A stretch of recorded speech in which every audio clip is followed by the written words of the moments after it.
Hi guys, I'm doing a Q&A today. It's not many questions, but I talk a lot, so it's likely to be long. So just warning you about that. It's really dark today. It's snowing outside. It's like 9:30 in the morning, but I have to have the overhead light on because it's so dark in here, which means it's a bit shadowy and a bit, you can see my eyes if I come closer. Yeah,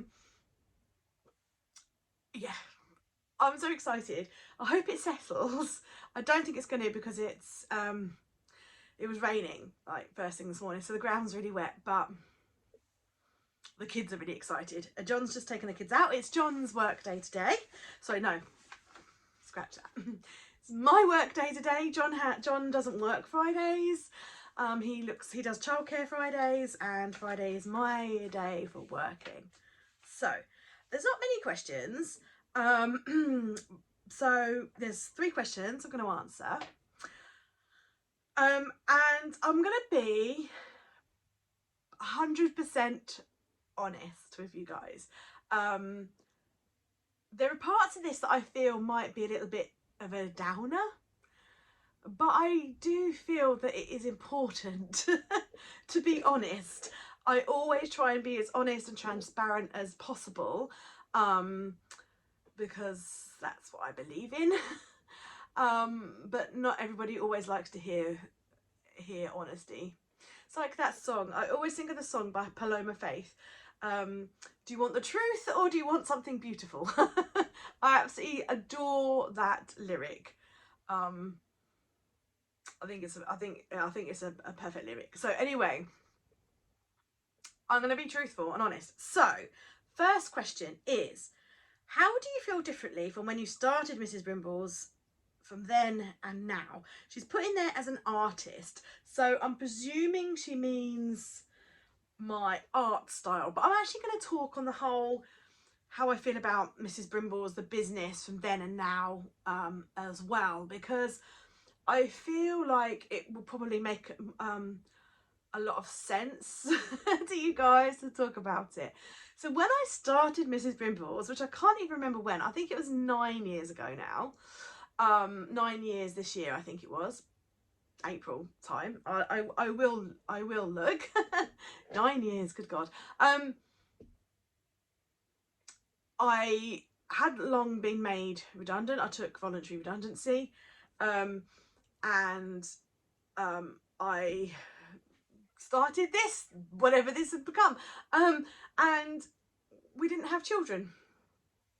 John worked full time, and it started like, I mean, I don't know how long you guys have been with me, so I don't kind of necessarily want to go over everything, because if you've been here forever, then you'll know. But so yeah, you know, it started off with YouTube videos, then it progressed into an Etsy shop selling digital downloads, then it progressed into selling items from other people's shops, like I bought in wholesale. Then I managed to work out how I could use my own art and get that made into products that we had produced externally. So I ended up selling those, and then it moved to in-house, and yeah, the amount of work that we have done has kind of grown and shrunk as time's gone on. So during that we adopted one daughter, and then coming up for 2 years ago we adopted a second daughter. And so it's been a crazy time, okay, and it's been hard. I'm not gonna lie. I don't talk a lot about my home life all that much, because there's a lot I can't say because of protecting the children's security and their own privacy. You know, they're still young. They're older actually than they look in the photos. Like if you see some of my photos on Instagram, they still look quite small. They are actually older than they sort of look. They are both just very tiny people. And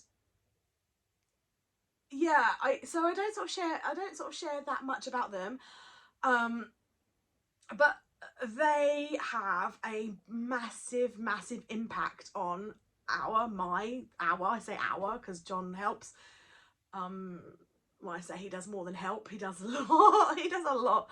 They have a massive impact on what we do, and actually I would say the jump from one child to two children has been way bigger than actually we thought it would be. Now, both of my children, as I have said, both of my children are adopted, and that in its the very bare crust of it, for those of you who have adopted or know people who have adopted, you will know that that in itself comes with a whole host of additional things. Trauma, PTSD, professionals in and out of your life, that kind of thing. And my two daughters are both they're both neurodiverse individuals and both have additional needs. They are SEN children, and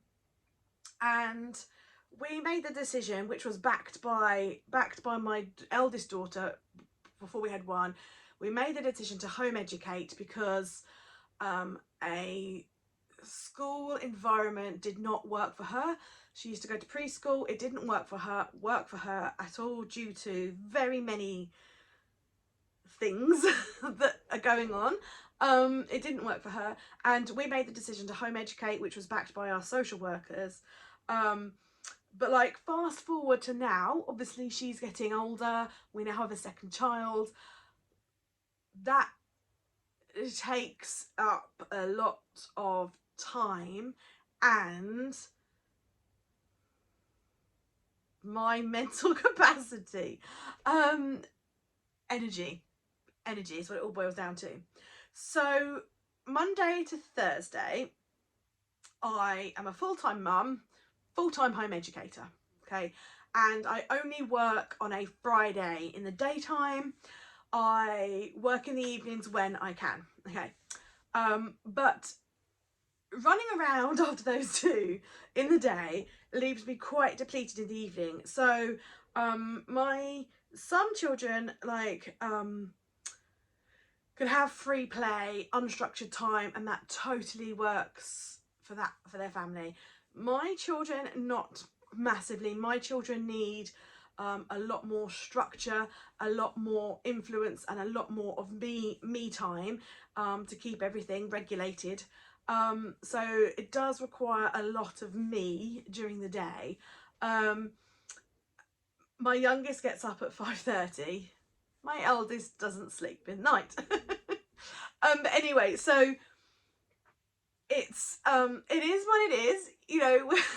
It's a busy life, and so come the evening I don't always have a lot of energy mentally, like, or mental capacity, like mental energy to work, and so I'll often just do some emails or resize images or something that's like fairly easy for me. But I'm also really conscious that and I have done the last couple of weeks, I crashed, I had a burnout. I burnt myself out, and I am also a neurodiverse individual, something I've never spoken about before, okay, until this year. This year I have decided that I am tired of masking. I am literally just tired of fitting in, and this year I'm going to talk more about it, and I've slowly been easing myself into that. And yeah, I burnt out, and so what I'm trying to say is that I don't always feel that I have enough capacity in my brain. If you have worked with children with additional needs and the adoption process and everything like that, you will probably know how tiring it is, how flipping exhausting it is, constantly having to fight, basically. You have to fight for everything your children needs, for all the additional support they need, for all the funding they need to go with the additional support that they need.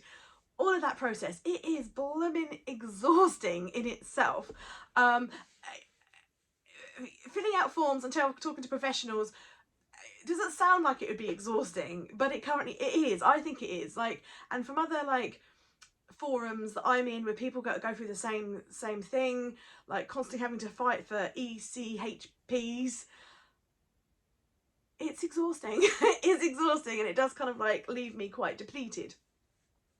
I love Mrs Brimbles. I love the job. I love what we get to do. I love it. But equally, some days I'm like, I wish we could just shut up shop. I do. Sometimes I wish that we could just call it a day, close the doors and be done with it, so that I could just kind of free up some of my mental capacity. Because even though I'm not necessarily working, I do kind of dip in and out on social media to check if there's any comments. I reply to messages as soon as I possibly can. Apart from YouTube, I'm really slow at replying to YouTube messages. And I'm constantly thinking, like my brain is constantly churning away, thinking of like, what's going to be the next month's collection? What's going to be in there? What am I going to draw? What's going to be the next month's Patreon video for the adults? What's going to be the adult tutorial? What's going to be the children's tutorial? Because I do 2 on Patreon. Am I going to do any YouTube videos? What's my next YouTube video going to be about? So my brain is like constantly churning, and sometimes I get quite tired and quite exhausted and quite burnt out about that. Like my brain just feels like really full. And bearing in mind, as I did just say, I am a neurodiverse person myself. So I kind of have to work with what my brain can do as well. But I do love Mrs Brimbles. I love being able to be creative. I love being able to draw stuff. I love seeing my artwork turned into products. That brings me so much joy, so much happiness. People don't tend to share as much on social media of what they've done with the products that they used to, I find. But when you guys tag me on Instagram or post in the Facebook group, oh my gosh, you have no idea, guys. Like, even when some days with my girls are freaking hard. Like last week I shed so many tears you wouldn't believe. And you know, I went to bed at 8 PM every night. But when someone shares, oh my, I feel a bit teary. But when someone shares a photo of what they've done with some of my stickers, or one of my tutorials, like they've taken one of my tutorials, I'm getting really teary, and they post what they have done as a result of it, even when I've had a really hard day,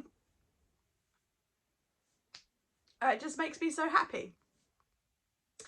And I like to think that what I do with my videos and with my artwork, I like to think that that makes people happy. It makes me happy, and I like to think it makes other people happy. I like to think that I'm spreading a bit of joy out there. Sorry, I'm an emotional wreck, really. It's been a hard couple of weeks. And I love what I do. What I don't love is the lack of time.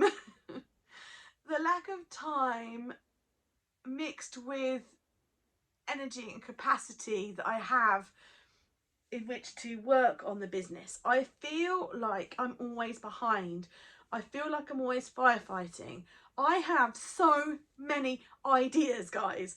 I have so many ideas for collections. I have so many ideas for videos that they're there. They're written down. I have the ideas because my brain is constantly churning away, creating those ideas. I have so many ideas, but either not the time in which to do them, or the mental capacity or the mental energy in which to do them. Because as I said, come the evening, I am like whacked. So yeah, if I've been awake since 5:30, 6, I'm just whacked. John often does a lot of the early mornings shift because he knows how full on it is having the girls all day. He has a day job, and he does all the printing and cutting and packing of all the orders in the evening. We try really hard to have Saturday and Sunday as a family day. We both still do work on those days, like either one of us. My youngest was still napping, but she's dropped that, and we often used to use the nap time, like one of us would have one-to-one time with my eldest and the other one would would sneak and do some work.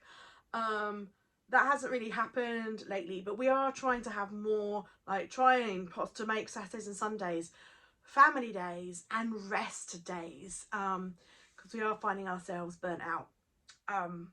We were so lucky in the lockdowns last year that because a lot of you were at home and nothing to do, you ordered from our shop, which was great. But we did find ourselves in the position where we had so many orders but not really any time in which to fulfill those orders, so we put the lead times up on the shop, and we haven't really been able to get back into a position where we've been able to get those lead times down again, which I know is really upsetting people who place orders, because on Etsy it does tell you what the lead time is before you place your order, but I'm aware that it's probably not as prominent as it should or could be. So whilst we're really transparent and we say, I think at the moment it's up to 6 weeks lead time, I think it was 8 weeks at one point. Doesn't necessarily mean that it won't be there sooner if we can, it's just that we try to give ourselves a really long lead time so that we don't disappoint people. But somehow we are still really disappointing people. Even though we've been upfront and honest telling people this is how long it's going to be, I don't think people have seen that before they've placed their order. And then at the moment we're getting a lot of emails and about where is my order, and they're not always as polite as you think they might be. Oh, we've been accused of ruining people's Christmases, ruining people's birthdays, all sorts of things. Breaks my freaking heart, that does. But and so that side of things, so one of the questions that led into that is important things learned, and it's an important thing learned for me is not to try and take those things on board so much, because it upsets me, because it's my business, it's our business. I do take it personally, it is personal, and when people are upset that their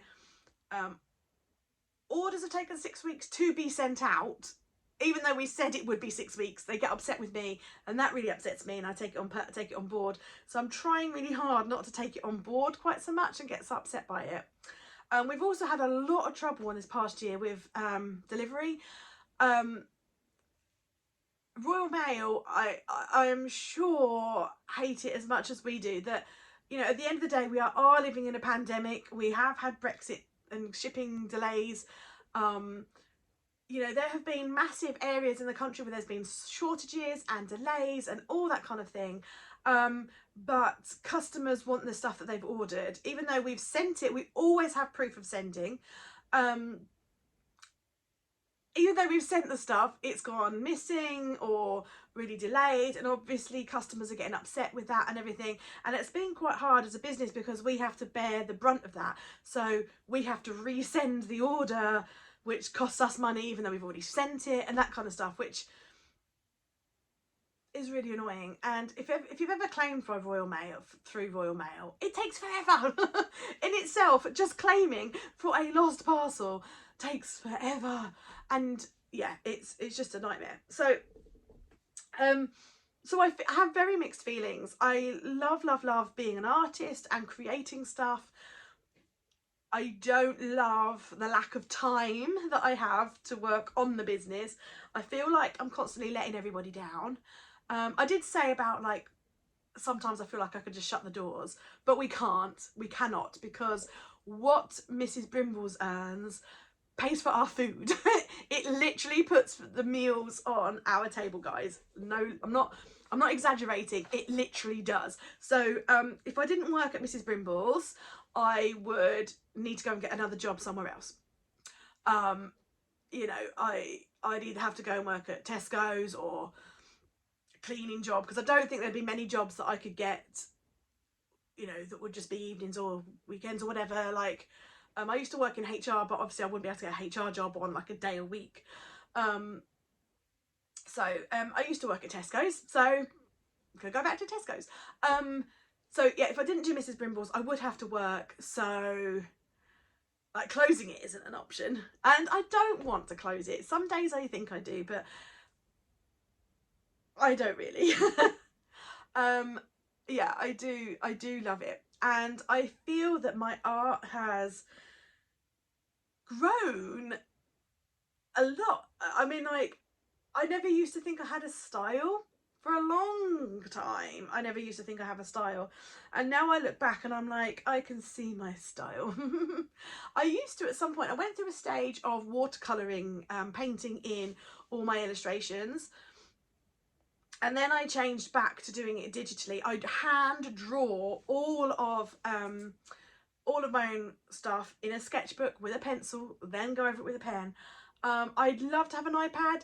Financially, that is not on the cards anytime soon. Like, oh my goodness, could you imagine, like, if Apple wanted to sponsor me, hello anybody, and they gave me one, and Procreate, I would just be over the moon. But financially for us, that is not on the cards at the moment, so I still hand draw everything, and then I colour it all in Photoshop.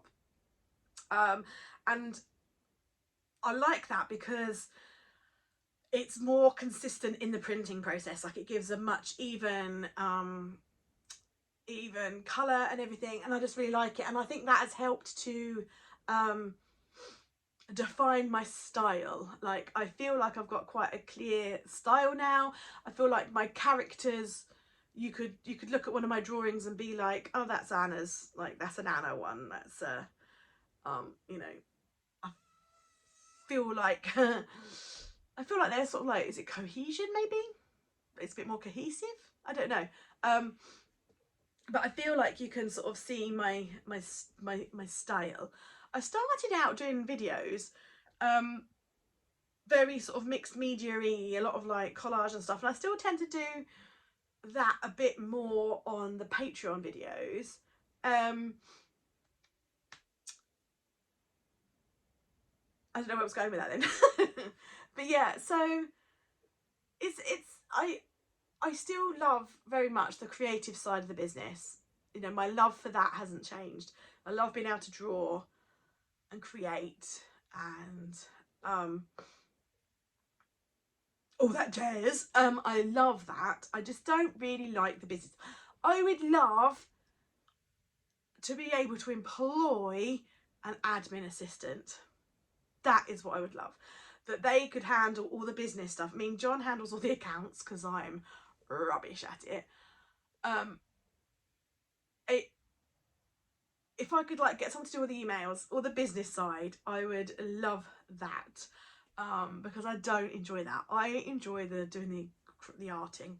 I like doing the social media stuff. Again, I don't feel that I have enough creative juice left at the end of the day for Instagram, say, in social media, because I used to do lots of flat lays and all this stuff, and I see so many people creating these amazing things. And I do get a bit of FOMO, and I do have a bit of comparison joy thief. But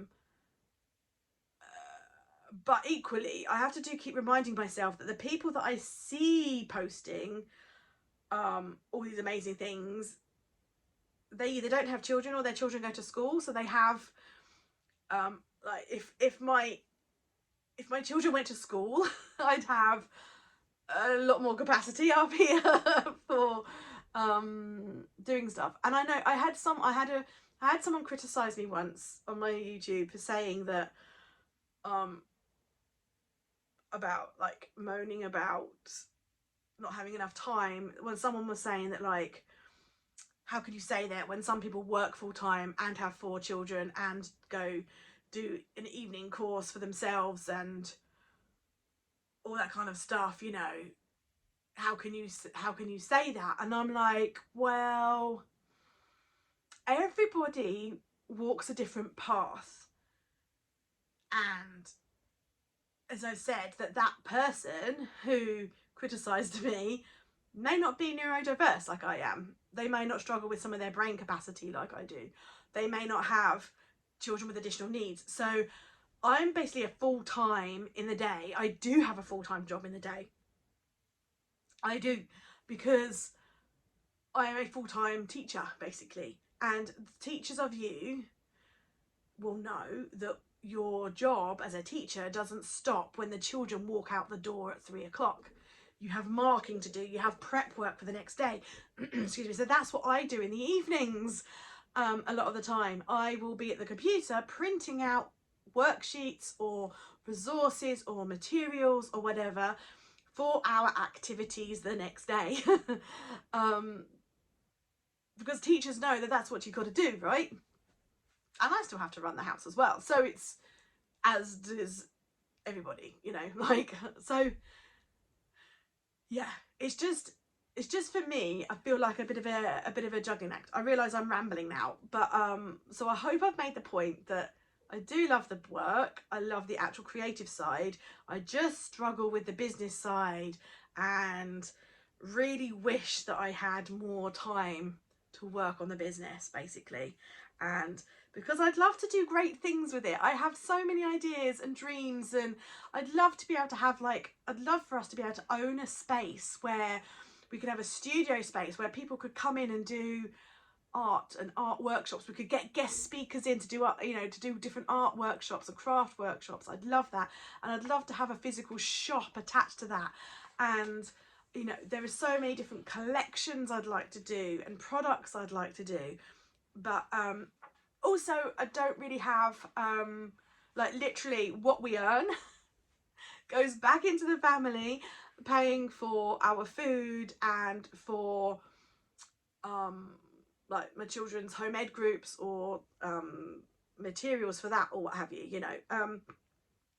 So there isn't always that much money left over to put, if I need to be honest, to put back into the business. Like, I know there's loads of different products that I could get designed, but I don't have the money up front to be able to invest into doing that. We used to, this is why we don't anymore. Another problem we have is storage facilities. Because whilst I'm very lucky to have a really good size house, obviously it's my family home, and we already have a ton of boxes like in the office, and a lot of the time, like, this is why we don't get our stuff made externally anymore, because the minimum order quantities were like 1,000. It may have changed because this was a few years ago now, but we was finding that, like, space was an issue. I know stickers are small, but like 1,000 of them isn't small, and then that's just one design, and then if you've got like 6 stickers, that's a lot more, and it soon becomes hundreds of thousands of stickers. So storage space isn't an issue. So even if I did like a Kickstarter campaign to raise the funds to get that product designed, I would still haven't got the space. Like, we run this business through our home. Like, I am very jealous, I'm going to admit this now, of Catnip Studios or Catnip Illustrations, I can't remember. I'm so jealous because she has had her artwork made into hats and jumpers and soft toys and stuff like that. Oh my gosh, I would love to do that, but I haven't got anywhere to put 1,000 bees or 1,000 whatever, so it's not really feasible. But if I suddenly inherited like £1,000, like, not £1,000 isn't enough, £100,000, if I suddenly inherited £100,000, all the things I could do with it, you know, amazing. So I'm hoping that has answered the question, how do you feel differently from when you started to now? and as an artist, and important things learned. I'm not really sure on the important things learned, other than not to take things for heart to heart, and to take more breaks and to look after myself more so I don't burn out. Because if I burn out, there is no one else in this business that does the artwork. So if I've burnt out and can't do the artwork, then we're scuppered, you know. And so the last question is, how many cutting machines do you have? And this may surprise some of you. The answer is 1. We have 1 cutting machine. There's a multifaceted answer to this. Firstly, is cost. They're quite expensive to buy. Secondly is space, having the space for them all. Thirdly, noise, because they are noisy, and more than one would just be a great big racket. As I mentioned, it often happens in the evening, and whilst my eldest daughter struggles with sleep in the evening to get the brain to shut off, my youngest daughter does not have a problem with sleep in the evening, and she's asleep by 7. And so if we had more than 1 cutting machine, it would be too noisy, because her room is just opposite this room, so it'd be too noisy. And fourthly, John has said, because it's John who does the printing and cutting, not me, because me and the cutting machine do not get on, we are not friends. He has said that by the time he's like, say, 1 sticker, by the time he's loaded the sticker and press cut thing, by the time he's got the envelope down, the card that goes in it, that kind of thing, by the time he's like got that ready, then that sticker's finished cutting and he puts it in the, you know, puts it in the envelope. And he was like, if I had lots of machines going, I don't know, he probably could explain it better, but he was like, it's just, that's his workflow. He likes to do one thing at a time. That's how his brain works. Like, he doesn't like to work on more than 1 order at a time. He likes to do 1 order at a time to make sure nothing's missed, and he likes to do it quite methodically. I don't know. That's his domain. I have nothing to do with it. I leave that to him. I have tried to help out with the printing and cutting. Literally, I'm not lying, the cutting machine hates me. It always goes wrong, and I've wasted more paper and ink than anything trying to get that thing to work with me, for me, together. So there we go. I hope that's answered the questions. There was some more questions about allotment stuff, but that is John's domain, so I'm going to get him to do a video on that, and he may do it on his channel. He has a YouTube channel for his allotment. As always, my bingo wings are wobbling then. Woo! Did you see that? Link in the description below. His Wholesome Day on YouTube. So I've already did that over there. I've talked enough. It's over half an hour. You're probably not even still, like, when you look at the YouTube stats of videos, most people only ever watch like a couple of minutes of a video. I talk too much. I do long videos. That's just me. But yeah, most people don't stay for longer than 10 minutes anyway. But hey, whatever. I like chatting, so I chat. But then I've got itchy ear now. Thank you guys for watching. If you are still here, thank you for your support as always, and for putting up with my crazy. Bye.